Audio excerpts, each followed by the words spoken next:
जय हिंद। स्वागत है आप सभी का मेरे YouTube channel M Hasan Samastipur में। आज हम लोग बात करेंगे मुग़ल कौन थे, मुग़ल सल्तनत के संस्थापक कौन थे। अगर आप लोग मेरे YouTube चैनल पर नए हैं तो मेरे YouTube चैनल को सब्सक्राइब कर लीजिए, शेयर कर लीजिए और ज़्यादा से ज़्यादा शेयर कीजिए और बेल आइकन को भी दबा ले ताकि आने वाला तमाम नोटिफिकेशन आपको मिलता रहे। हमारे इस चैनल पर SSC, GD, Bihar police, railway, other competitive exam की तैयारियां कराई जाती है। अगर आप लोग जुड़ना चाहते हैं तो आप लोग सब्सक्राइब कर लीजिए और निःशुल्क पीडीएफ पाइए और इसका लाभ उठाए और अपने माँ बाप का नाम रोशन कीजिए। देखिए, मुग़ल कौन थे, मुग़ल के बारे में सबसे पहले जानो। मुग़ल दो महान शासक वंशों के वंशक थे। मुग़ल के बारे में कोई पूछे तो क्या जवाब देना? मुग़ल दो महान शासक, कितना शासक? दो महान। देखिए, एक महान, ये दो महान। मुग़ल दो महान शासक वंशों के वंशक थे। मुग़ल के बारे में पूछा जा रहा है कि मुग़ल कौन थे, तो दो महान शासक वंशों के वंशज थे। माता की ओर से वे चीन और मध्य एशिया के मंगोल, मुग़ल शब्द जो आया था ना मंगोल से आया था, ये भी याद रखना। माता की ओर से वे चीन और मध्य एशिया के मंगोल, क्या है? मध्य एशिया के मंगोल शासक चंगेज़ खान, जिनकी मृत्यु 1227 ईस्वी में हुई। चंगेज़ खान की मृत्यु कब हुई? 1227 ईस्वी में। कब हुई थी चंगेज़ खान की मृत्यु? 1227 ईस्वी में। किसकी मृत्यु? चंगेज़ खान की। के उत्तराधिकारी थे। पिता की ओर से वे ईरान एवं वर्तमान तुर्की के शासक तैमूर, जिनकी मृत्यु 1404 ईस्वी में हुई, के वंशक थे। कौन वंशक थे? चंगेज़ खान। ठीक है, आगे देखिए। परंतु मुग़ल अपने को मुग़ल या मंगोल कहलवाना पसंद नहीं करते था। मुग़ल के जो लोग थे अपने आप को मुग़ल या मंगोल, ठीक है, मुग़ल या मंगोल कहलवाना, मंगोल इसको देखिए, मंगोल कहलवाना पसंद नहीं करता था, मुग़ल या मंगोल। कौन? परंतु मुग़ल अपने आप को मुग़ल या मंगोल कहलवाना पसंद नहीं करता था। आगे देखो, कहलवाना पसंद नहीं करता। ऐसा इसलिए था क्योंकि चंगेज़ खान से जुड़ी स्मृतियाँ मुग़लों के प्रयोगियों उपवेग से भी संबंधित थे। ठीक है, ऐसा इसलिए था। दूसरी तरफ मुग़ल जैसे तो मुग़ल बादशाह, दूसरी तरफ मुग़ल तैमूर के वंशक होने पर गर्व का अनुभव करते थे। ऐसा इसलिए करते थे क्योंकि इस समय महान पूर्वज ने 1398 ईस्वी, कब? 1398 ईस्वी में दिल्ली पर कब्जा कर लिया। कहाँ पे कब्जा कर लिया था? दिल्ली पर कब कब्जा कर लिया था? 1398 ईस्वी में। कहाँ कब्जा किया था? दिल्ली पर कब्जा कर लिया था। ऐसा इसलिए क्योंकि उनके महान पूर्वज ने दिल्ली पर कब्जा कर लिया था। कब किया था? 1398 ईस्वी में। कब किया था? 1398 में। इस बात को नोट कर लीजिए। दूसरी तरफ मंगोल, तैमूर, ठीक है, इसको याद कर लेना, नोट कर लीजिए।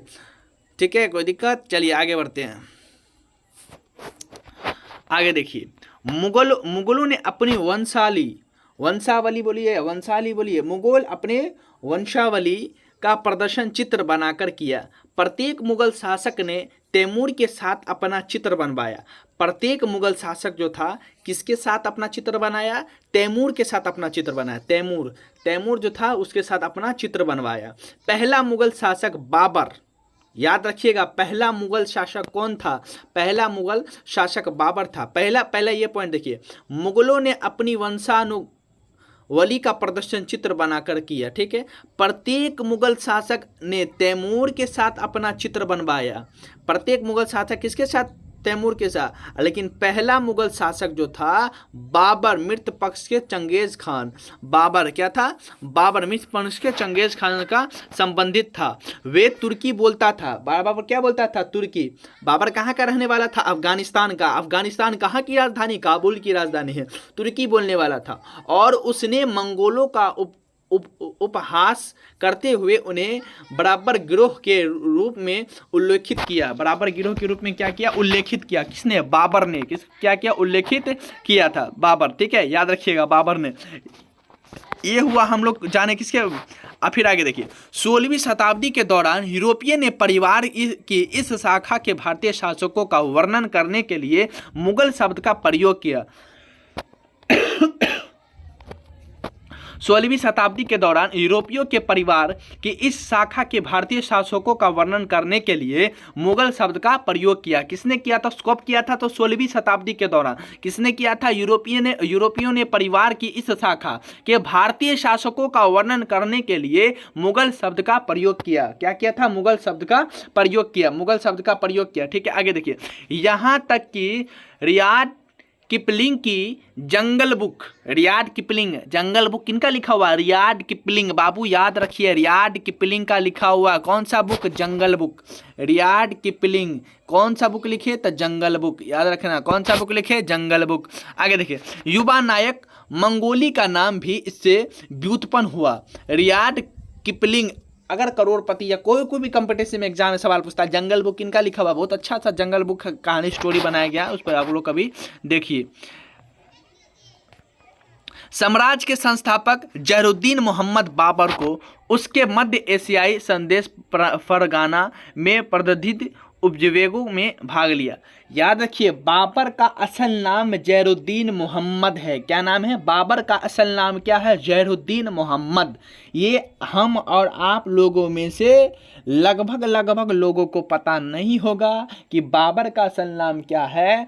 तो बाबर का असल नाम है जहरुद्दीन मोहम्मद। क्या नाम है? जहरुद्दीन मोहम्मद। बाबर के उसके मध्य एशिया स्वदेश फराना के प्रसिद्ध वेगों में भाग लिया था। नसरुद्दीन हुमायूं शेरशाह सूर के पराजित होकर ईरान के सफावी शासक के दरबार में निर्वाहित होने पर बाध्य हुआ। निर्वाहित होने पर क्या हुआ था? बाध्य हुआ। सॉरी, ये थोड़ा सा डिस्पैच हो गया, आगे भाग गया था। देखिए फिर देखते हैं। बाबर गिरह, सॉरी, मंगोल देखिए, निर्वाहित होने पर बाध्य हुआ। चगताई तुर्क स्वयं को चंगेज खान के सबसे बड़े पुत्र का वंशज मानते थे। सबसे बड़े खान का वंशज मानते थे चगताई पुत्र। आगे देखिए, बाबर 1526 से 1530 ईस्वी का बीच का बात जानिए। प्रथम मुगल शासक बाबर था। प्रथम मुगल शासक कौन था? बाबर। बाबर का असल नाम क्या था? जहरुद्दीन मोहम्मद। दिखाई दे रहा है साफ साफ? देखिए नाम साफ साफ देखिए। बाबर का पूरा नाम क्या था? जहरुद्दीन मोहम्मद। प्रथम मुगल शासक कौन था? तो बाबर। बाबर के बारे में हम जानेंगे 1526 ईस्वी से 1530 ईस्वी के बीच में। यानी नेक्स्ट वीडियो में अगर हम सिर्फ और सिर्फ बाबर के बारे में आप लोग को बनाकर वीडियो को डाल दूंगा, आप देख लीजिएगा कि बाबर की पैदाइश कब हुई, कहाँ आया, भारत क्यों आया, किस लिए आया, सब देख लीजिएगा। प्रथम मुगल शासक बाबर था, इसके बारे में जानेंगे 1526 से 1530 ईस्वी के बारे में। पानीपत का पहला लड़ाई का हुआ था? 1526 में हुआ था। ठीक है, ने जब 1494 ईस्वी में फरगाना राज्य का उत्तराधिकारी प्राप्त किया तो उनकी उम्र केवल 12 वर्ष की थी। बाबर का उम्र कितना था? मात्र 12 वर्ष का। जब फरगाना राज्य का उत्तराधिकारी प्राप्त किया तो उनकी उम्र कितनी थी? मात्र 12 वर्ष। Only 12 years old. कौन था? बाबर। फिर आगे देखिए, मंगोल की दूसरी शाखा उपवेगों के आक्रमण के कारण उसे अपनी फिर बार बार स्क्रॉल हो जाता है, इस पर मन टच हो जाता है तो इसे भाग जाता है ना, तो बहुत गुस्सा चढ़ता है। देखिए आप लोग टेंशन नहीं लीजिए, पूरा मेहनत करेंगे। उसे अपनी क्या गया? मंगोल की दूसरी शाखा उपचंगों के आक्रमण के कारण उसे अपनी पैदक गद्दी छोड़नी पड़ी। किसको छोड़नी पड़ी? बाबर को गद्दी छोड़नी पड़ी। अब पता है बाबर जो भारत क्यों आया था? क्योंकि बाबर के पास सर छुपाने के लिए जगह नहीं था, इसलिए भारत आया था। अनेक वर्षों तक भटकने के बाद उसने 1504 ईस्वी में काबुल पर कब्जा किया। कौन? बाबर का काबुल पर कब्जा किया। उसने 1526 ईस्वी में दिल्ली के सुल्तान इब्राहिम लोदी को पानीपत में हराया और दिल्ली, आगरा और अपने कब्जे में कर लिया। बाबर कब हराया था? बाबर पहला लड़ाई कब लड़ा था? 1526 ईस्वी में। किसके किसके बीच हुआ था? बाबर और इब्राहिम लोदी। इब्राहिम लोदी कहाँ का शासक था? इब्राहिम लोदी दिल्ली का शासक था। उसने 1526 ईस्वी में दिल्ली के सुल्तान इब्राहिम लोदी को पानीपत में हराया और दिल्ली, आगरा और अपने कब्जे में कर लिया। दिल्ली, आगरा को क्या कर लिया? अपने कब्जे में कर लिया। आगे देखो, 1527 ईस्वी में खानुबा में राणा सागर राजपूत राजाओं के उनके समर्थक को हराया। अब 1528 ईस्वी में चंदेरी को राजपूतों को हराया।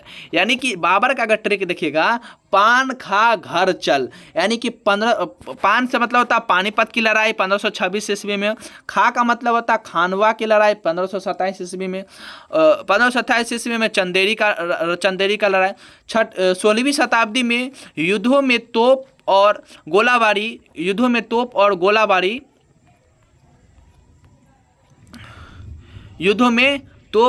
गोलाबारी से हुआ था। 1527 ईस्वी में खानुवा में राणा सागर राजपूत राजाओं उनके समर्थकों को हराया। 1528 ईस्वी में चंदेरी राजपूत को हराया। 16वीं शताब्दी में युद्ध तोप गोलाबारी पहले ही बार इस्तेमाल हुआ। बाबर ने इनका पानीपत में पहली बार लड़ाई प्रभावित ढंग से प्रयोग किया था। ये बाबर के बारे में हम लोग जाने। बाबर के बारे में याद रखना, बाबर का असल नाम जैनुद्दीन मोहम्मद था। बाबर अफगानिस्तान का रहने वाला था। अफगानिस्तान की राजधानी काबुल होती है। बाबर का पहला लड़ाई 1526 ईस्वी में पानीपत का लड़ाई लड़ा गया था, जो दिल्ली के सुल्तान इब्राहिम लोदी को पानीपत में हराया, दिल्ली आगरा को कब्जे में किया। 1527 ईस्वी में खानुवा का लड़ाई लिया, राणा सागर राजपूत राजाओं को उनके समर्थकों को हराया। 1528 ईस्वी में चंदेरी का युद्ध लड़ा। अगर आप लोग मेरे यूट्यूब चैनल पर नए हैं तो मेरे यूट्यूब चैनल को सब्सक्राइब कर लीजिए और ज़्यादा से ज़्यादा शेयर कर लिए। मिलते हैं आप लोग को नेक्स्ट वीडियो में। जब तक के लिए जय हिंद, जय भारत, वंदे मातरम।